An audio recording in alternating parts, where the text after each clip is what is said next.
Setelah sempat masuk dalam DPO, daftar pencarian orang, Kamis kemarin Farhad Abbas mendatangi Subdit Cybercrime, Direktorat Kriminal Khusus Polda Metro Jaya.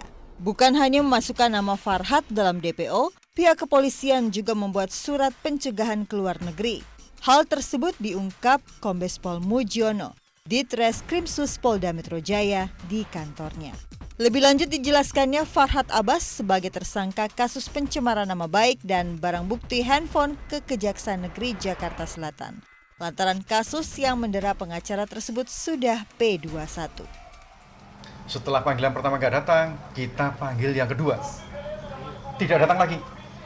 Nah, penyidik akhirnya mencari alamat daripada tersangka. Kita tangkap, tetapi rumahnya tidak ada.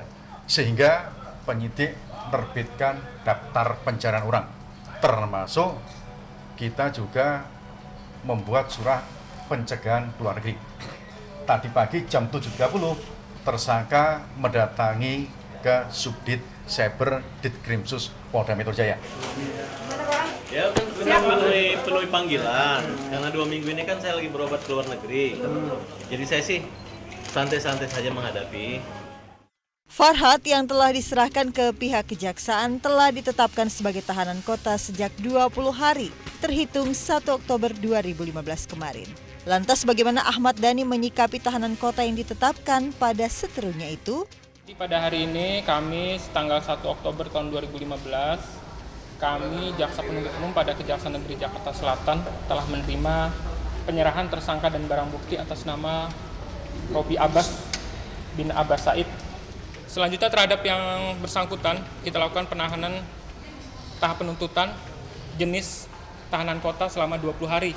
Saya sih puas-puas aja ya, puas-puas aja. Saya juga nggak terlalu, yang penting hukum ditegakkan gitu kan, ngerti. Ini bukan kemauan saya. Masalah ditahan atau tidak saya sih nggak terlalu ini ya. Nanti hukum aja maunya seperti apa. Apakah nanti langsung disidang segera ya, atau agak lama, itu saya lepaskan semuanya kepada penegak hukum. Masih panjang perjuangan yang akan dihadapi Ahmad Dhani dan kuasa hukumnya dalam kasus yang dilaporkan ke Polda Metro Jaya pada bulan Desember 2014 lalu. Namun demikian, Ahmad Dhani tetap senang dan puas setelah menyeret orang yang telah menghinanya itu ke ranah hukum. Karena hukum di Indonesia masih ada. Gitu. Artinya ya, kalau memang salah ya salah, kalau memang benar ya benar. Kita kan nggak tahu sebelumnya Farhad berniat lari atau tidak, kan kita nggak tahu. Yang jelas sempat menghilang ya kan, sempat menghilang dan ternyata balik ya, kita sih senang-senang aja. Ungkapan tersebut jelas tersirat bila Farhad Abbas pernah beritikat meminta maaf kepada Ahmad Dhani. Benarkah apa yang dikatakan oleh Farhad Abbas beberapa waktu setelah dirinya ditetapkan sebagai tahanan kota? Karena saya juga sudah pernah menyampaikan itikat saya untuk minta maaf. Memang saya agak pusing sedikit, karena saya hadapi kok susah banget memaafkan saya atau mengampuni saya gitu.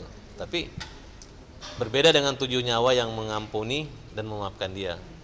Mau dibayar juga nggak mau, malah kita gugat 60 miliar, saya digugat juga 100 juta per tweet.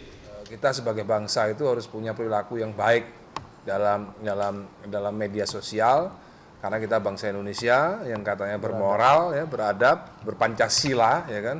Maka dari itu kita harus menegakkan moral-moral Pancasila dalam dunia media sosial. Nah, ini adalah pembelajaran yang paling sangat bagus gitu. Jadi nggak ada hubungannya dengan Ahmad Dhani. Bukan tanpa alasan Ahmad Dhani kekeh menyeret Farhad Abbas hingga ke muka pengadilan. Dirinya ingin hukum berdiri tegak di negeri tercinta ini. Kalau saya sih ingin menegakkan hukum aja, kan udah ada pasalnya, kecuali nggak ada pasalnya kan. Udah ada pasalnya dan itu masyarakat mesti jelas bahwa menghina, memfitnah, ya, merendahkan martabat orang lain melalui media sosial, Twitter terutama ya, itu ada pasalnya. Jadi ini sebenarnya lebih ke pembelajaran hukum kepada masyarakat. Ya. Sementara itu Farhad Abbas yang ditetapkan sebagai tahanan kota berusaha tegar menerima kenyataan yang dihadapinya. Sebagai tahanan kota, Farhad Abbas wajib melaporkan diri ke Kejaksaan Negeri Jakarta Selatan setiap hari Kamis setiap minggunya. Lantas upaya hukum apa yang dilakukan Farhad Abbas? Berita yang pertama saya bantah, saya bukan tahanan polisi. Saya datang di sini bukan dalam kondisi ditahan. Tapi pihak kejaksaan karena ingin fokus di sidang, tidak menginginkan saya ke luar negeri, ya tidak apa-apa. Jadi sewilayah Jabodetabek boleh kalau saya mau rencana, saya ada mau ke Poso, Festival Danau Poso, tapi saya harus minta izin 3 hari. Saya tetap kooperatif dan saya janji kepada jaksa ya. Soalnya kalau tidak saya ditahan tadi, karena muncul beredar sayembara bahwa saya kabur ke luar negeri. Nah, kemudian saya katakan, Bapak jangan khawatir, saya ada penjamin, ya kami diberi tahanan kota ya. Ya, artinya saya boleh beraktivitas. Terima kasih saya ucapkan kepada Kejari, Kejati DKI, Pak Sugi dan Pak Priyo. Terima kasih Pak. Mungkin Senin Kamis saya wajib lapor. Mudah-mudahan persidangan cepat ya. Kalau memang saya salah ya saya dihukum. Tapi kan nggak lucu kan, hanya gara-gara kritik. Tapi nggak masalah lah.